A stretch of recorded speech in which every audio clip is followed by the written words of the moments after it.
সালাম, শুভেচ্ছা ও স্বাগতম। আমি মিল্টন। আজ আপনাকে নিয়ে যাচ্ছি ইতিহাসের এই দিনে পৃথিবীর কোথায় কি ঘটেছিল, এই দিনের তাৎপর্য ও বিশেষত্ব এবং এই দিনের ঐতিহাসিক ঘটনা ও রটনা যা পৃথিবীকে বদলে দিয়েছে তা জানতে। চলুন পৃথিবীর ইতিহাসে এই দিনে কোথায় কি ঘটেছিল তা এক নজর দেখে আসি। আজ 11ই নভেম্বর। প্রথমেই পৃথিবীর ইতিহাসে এই দিনের আলোচিত, সমালোচিত এবং বিখ্যাত সব ঐতিহাসিক ঘটনা ও রটনা জেনে নেই।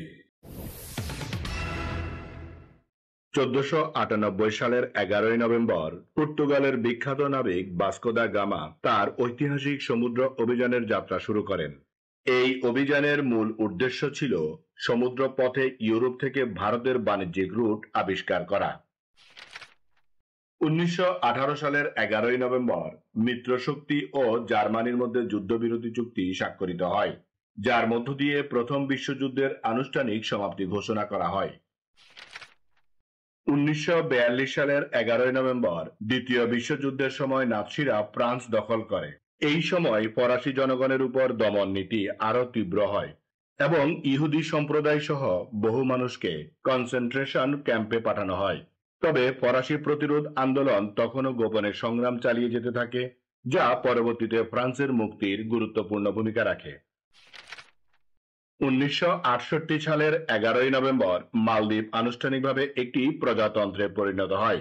এই পরিবর্তনের মাধ্যমে মালদ্বীপ আধুনিক রাষ্ট্র ব্যবস্থার পথে যাত্রা শুরু করে এবং রাজনৈতিক ও প্রশাসনিক কাঠামোতে উল্লেখযোগ্য সংস্কার সাধিত হয়।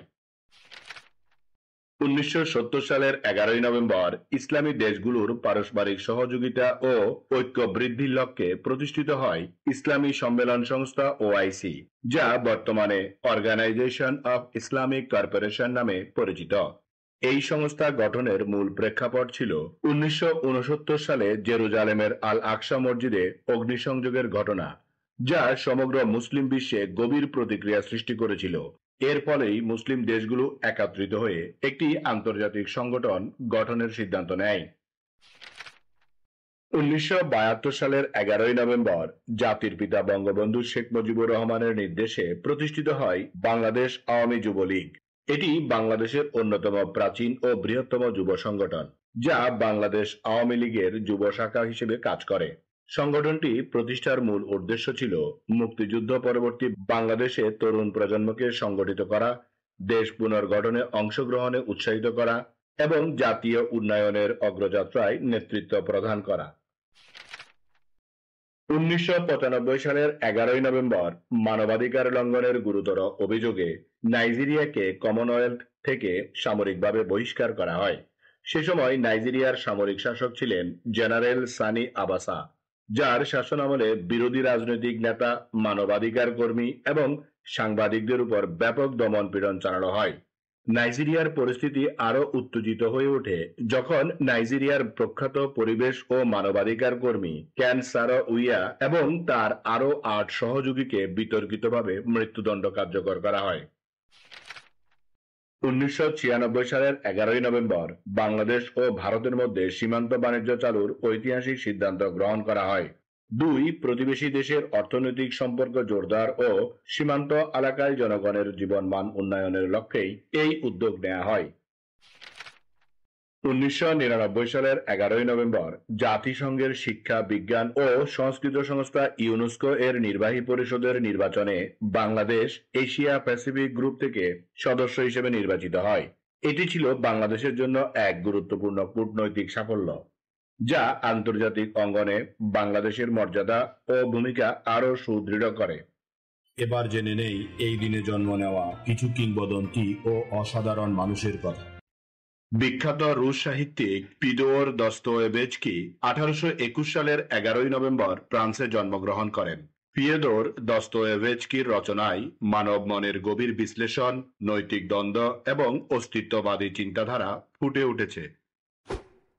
ভারতীয় খ্যাতনামা হিন্দুস্তানি শাস্ত্রীয় সঙ্গীত শিল্পী আব্দুল করিম খাঁ 1872 সালের 11ই নভেম্বর ভারতের আগ্রার মুজাফফরনগরে জন্মগ্রহণ করেন।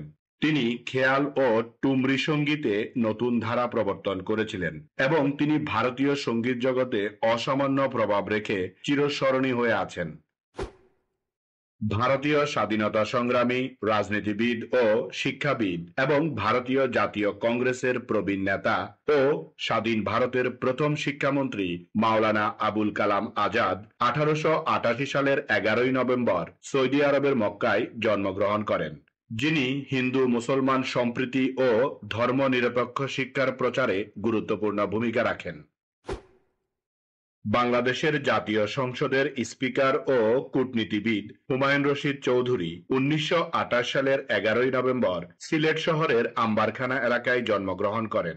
তিনি স্বাধীনতা যুদ্ধ এবং আন্তর্জাতিক কূটনৈতিক কাজে বিশেষ অবদান রাখার জন্য 2018 সালের স্বাধীনতা পদক সহ নানান সম্মাননা লাভ করেন।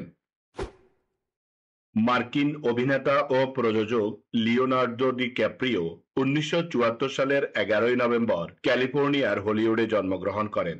তিনি জীবনমুখী ও কাল্পনিক চরিত্রে অসাধারণ অভিনয়ের মাধ্যমে বহু আন্তর্জাতিক পুরস্কার অর্জন করেছেন এবং টাইটানিক থেকে দ্য রিলিভেন্ট পর্যন্ত তার চলচ্চিত্র বিশ্বব্যাপী কোটি কোটি ডলার আয় করেছে।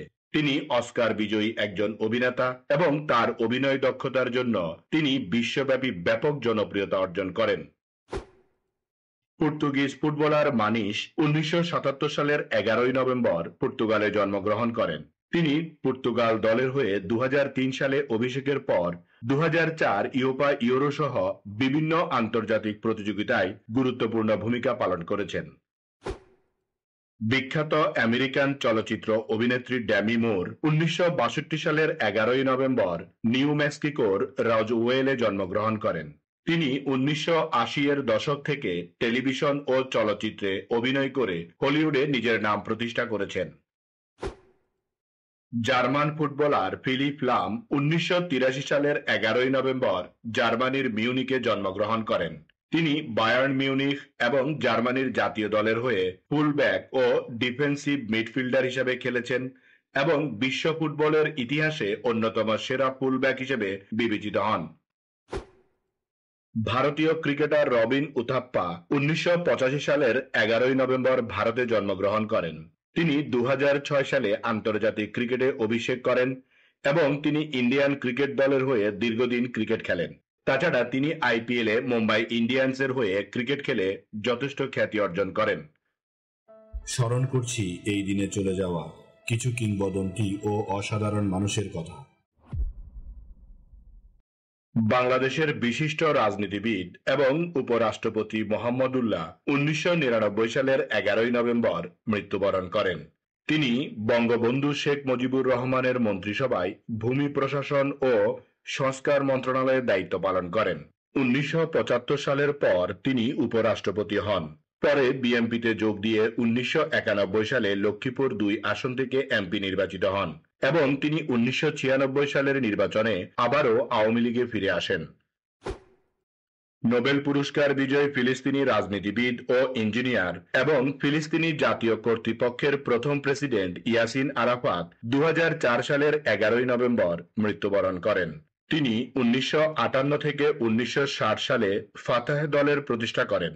তিনি প্যালেস্টাইন লিবারেশন অর্গানাইজেশনের চেয়ারম্যান এবং ফিলিস্তিনিয়ান অথরিটির প্রেসিডেন্ট হিসাবে ইসরায়েলি দখলদারিত্বের বিরুদ্ধে সংগ্রাম চালান এবং জর্ডান ও লেবাননের রাজনৈতিক উত্থান পতনের মধ্য দিয়ে ফিলিস্তিনিদের স্বাধীনতা আন্দোলনের নেতৃত্ব দেন। তিনি 1993 সালে আসলো চুক্তি স্বাক্ষরের মাধ্যমে আইজ্যাক রবিন ও শিমন পেরেজের সঙ্গে নোবেল শান্তি পুরস্কার লাভ করেন। অস্ট্রিয়ান বংশোদ্ভূত আমেরিকান লেখক, তাত্ত্বিক ও শিক্ষাবিদ পিটার ফার্দিনান্দ ড্রাকার 2005 সালের 11 নভেম্বর মৃত্যুবরণ করেন। তিনি আধুনিক ব্যবস্থাপনা তথ্যের দার্শনিক ও ব্যবহারিক ভিত্তি স্থাপন করেন এবং তিনি উদ্দেশ্যভিত্তিক ব্যবস্থাপনার ধারণা জনপ্রিয় করেন। তাছাড়া জেনারেল মোটরস, জেনারেল ইলেকট্রিক্স ও আইবিএম সহ বহু প্রতিষ্ঠান এবং অলাভজনক সংস্থায় পরামর্শদাতা হিসেবে কাজ করেন। এবার এই দিনের বিশেষ দিবস ও উৎসবের গল্প শুনি। আজ জাতীয় শিক্ষা দিবস। প্রতি বছর 11ই নভেম্বর ভারতের জাতীয় শিক্ষা দিবস পালিত হয়, যা স্বাধীন ভারতের প্রথম শিক্ষামন্ত্রী মাওলানা আবুল কালাম আজাদের জন্মবার্ষিকী উপলক্ষে উদযাপিত হয়। তিনি ভারতের শিক্ষা ব্যবস্থা গড়ে তুলতে গুরুত্বপূর্ণ ভূমিকা পালন করেছিলেন।